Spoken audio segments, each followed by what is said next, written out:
రేపొద్దున దేవుడు దయ వల్ల మనందరి ప్రభుత్వం అధికారంలోకి వచ్చిన తర్వాత మెగా డిఎస్సీ పెడతామని చెప్పి ప్రతి పిల్లాడికి చెప్తా ఉన్నా. ప్రతిపక్షంలో ఉండగా మెగా డిఎస్సీ అని ఊదరగొట్టిన జగన్ అధికారం చేపట్టాక లక్షల మందిని మోసం చేశారు. ఉన్న పోస్టులను రద్దు చేశారు. మెగా డిఎస్సీ నిర్వహిస్తానని హామీ ఇచ్చిన జగన్ సీఎం అయ్యాక మాట తప్పి మడమ తిప్పేశారు. కొన్ని ఖాళీలను రద్దు చేసి మరికొన్నింటిని సర్దుబాటులో సర్దేశారు.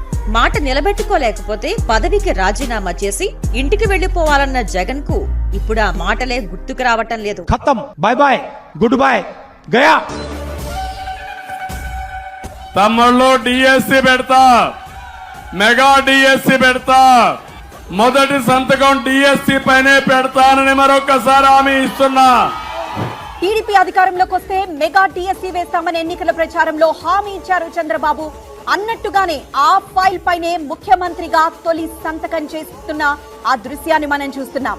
రాష్ట్రంలో మెగా డిఎస్సీ నోటిఫికేషన్ విడుదలైంది. ముఖ్యమంత్రి చంద్రబాబు జన్మదిన కానుకగా ఆయన కుమారుడు విద్యాశాఖ మంత్రి Nara Lokesh mega DSC notification విడుదల చేశారు.